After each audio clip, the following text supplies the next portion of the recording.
அஸ்ஸலாமு அலைக்கும். ஈராக்கில் இருக்கக்கூடிய தைக்ரிஸ் என்ற இடத்துல 1300 வருடத்திற்கு முன்பு புதைக்கப்பட்ட ஒரு சஹாபினுடைய கபரை இப்போது தோன்றிய போது கிடைத்த ஒரு மிக பெரும் அதிர்ச்சி. இன்னும் அந்த கபருக்குள்ள என்ன இருந்துச்சு, அந்த கபருல அடைக்கப்பட்டிருந்த சஹாபி யாரு, அந்த கபரை தோண்டினப்ப அந்த கபருக்குள்ள கிடைத்த ஒரு மிகப்பெரிய அதிர்ச்சி என்ன அப்படிங்கிறத பற்றி இந்த ஒரு காணொலியில் நாம் தெரிந்து கொள்வோம்.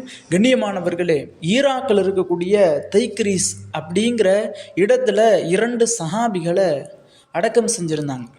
அந்த 2 சஹாபிகளை அடக்கம் செய்திருக்கும் பொழுது 1921 ஆட்சி செய்து கொண்டிருந்த கிங் ஃபைசல் அப்படிங்கிற ஒரு அரசருக்கு இரவு நேரத்தில் கனவு வருது.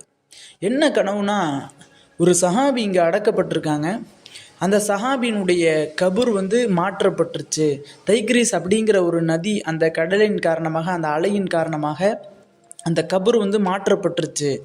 அந்த கபரை அடக்கப்பட்டிருக்க சஹாபியை எடுத்து வேறு ஒரு இடத்துல நீங்கள் அடக்கம் செய்யுங்க நல்ல விதமாக அப்படின்ற மாதிரி ஒரு கனவு வருது. அந்த ஒரு கிங் ஃபைசல் என்ன பண்ணிடுறாருன்னா, அடுத்த நாள் முஃப்தியை கூப்பிட்டு விளக்கம் கேட்கலான்னு பார்க்குறாரு. அந்த ஒரு நாளில் வேலை இருக்குது அப்படின்ட்டு விட்டுறாரு. 2வது நாளும் இதே போன்று கனவு வருது. 2வது நாளும் அப்படியே விட்டுறாரு. 3வது நாள் கனவு வரும்போது இவருக்கும் கனவு வந்துருச்சு. அங்கே இருக்கக்கூடிய மிக பெரும் முஃப்தியான உலமாவான ஒரு மனிதருக்கு இது போன்ற கனவும் வந்துருச்சு. இப்போ அந்த முஃப்தி கிங் ஃபைசல்கிட்ட நேரடியாகவே இது போன்ற கனவு நான் கண்டேன் அப்படிங்கிற மாதிரி சொல்கிறாரு. இந்த கிங் ஃபைசலும் எனக்கும் அல்லாஹ் தஆலா இது போன்ற கனவை ஏற்படுத்தினான், இப்போ நம்ம என்ன செய்வோம் அப்படின்ற இவங்க 2 பேரும் கலந்துரையாடும் போது இந்த விஷயம் அங்கே ஈராக்கில் இருக்கக்கூடிய, பக்தாதில் இருக்கக்கூடிய எல்லா மக்களுக்கும் தெரிய வந்துருச்சு. இது போன்று கனவு கண்டிருக்காங்க அப்படின்னு. அந்த அடக்கப்பட்டிருக்க சஹாபி யார் அப்படின்னு கண்டுபிடிக்கிறாங்க. அப்போ கண்டுபிடிக்கும் போது தான் 2 சஹாபாக்கள் அந்த இடத்துல அடக்கம் செய்யப்பட்டிருக்காங்க. அந்த 2 சஹாபாக்கள் யார் அப்படின்னா, ஜாபிர் இப்னு அப்துல்லா, 2வது சஹாபி ஹுதைஃபத் இப்னு யமான். ஹுதைஃபத் இப்னு யமான் ரலியல்லாஹு அன்ஹு அவர்கள் ஒரு மிகப்பெரிய சஹாபி. எப்படின்னா, ரசூலுல்லாஹி ஸல்லல்லாஹு அலைஹி வஸல்லம் அவங்க முனாஃபிகீன்கள் யார், நல்லவங்க யார், தீயவர்கள் யார் அப்படின்னு ரகசியமான விஷயங்களை சொல்லக்கூடிய ஒரு சஹாபி. இந்த ஒரு சஹாபிட்ட தான் சொல்லி வைப்பாங்க ரசூல்லா, ஹுதைஃபத் இப்னு யமான்.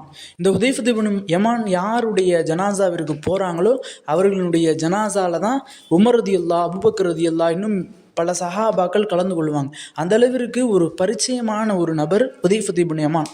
இவங்க இவர்கள் வந்ததுனால தான் இன்று வரை இஸ்லாம் ஈராக்கில் பரவிருக்கின்றது. இல்லைனா ஈராக் இன்றைக்கும் ஜாஹிலுடைய காலத்தில் காஃபிர்களை போன்று முனாஃபிகின்களாக தான் இருந்திருப்பாங்க.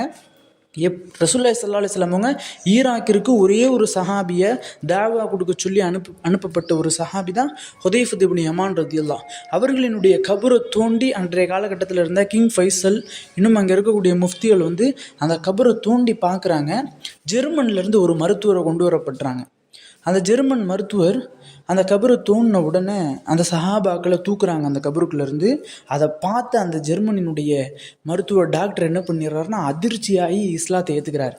என்ன காரணம் அப்படின்னா, அந்த 2 சஹாபாக்களினுடைய உடல் அழுகப்படலை. அந்த 2 சஹாபாக்களின் உடல் எப்படி உயிரோடு இருந்தால், ஒரு அடக்கம் பண்ணி ஒரு நாள் ஆணுச்சுன்னா எப்படி இருக்குமோ உடல், அதே போன்று 1300 வருடத்திற்கு முன்பு அடக்கப்பட்ட ஒரு சஹாபி, 2 சஹாபாக்களினுடைய உடலும் அப்படியே இருந்துச்சு அப்படின்ற அந்த உண்மையை பார்த்துட்டு, அந்த விஷயத்தை பார்த்துட்டு அந்த ஜெர்மன் டாக்டர் இஸ்லாத்தை ஏற்றுக்கிறார். இப்போது அந்த கபரை மாற்றி வைக்கலாம் அப்படின்னு சொல்லி மாற்றி சல்மான் ஃபாரிசி ரலியல்லாஹு அன்ஹு அவர்களினுடைய மக்பராக்கு அருகாமையில் அந்த 2 சஹாபாக்களினுடைய உடலை அவங்க தூக்கி வச்சு இப்போ இடம் மாற்றி வச்சிருக்கிறாங்க. ஆக கண்ணியமானவர்களே, இதிலிருந்து நாம் விளங்க வேண்டிய விஷயம் என்னென்னா, சஹாபாக்களினுடைய உடலும் எந்த விதமான உடலில் இருக்கக்கூடிய சதைகள், நரம்புகள் எதையுமே மண் திங்காது அப்படிங்கிற ஒரு விஷயம் நமக்கு தெரிய வந்திருக்கு. ஆக கண்ணியமானவர்களே, இது போன்ற இஸ்லாத்தில் நடக்கக்கூடிய நிகழ்வுகளை தெரிந்து கொள்ள நம்மளுடைய சேனலை சப்ஸ்கிரைப் பண்ணுங்கள், லைக் பண்ணுங்கள், ஷேர் பண்ணுங்கள், மறக்காமல் துஆ செய்யுங்க. அஸ்ஸலாமு அலைக்கும்.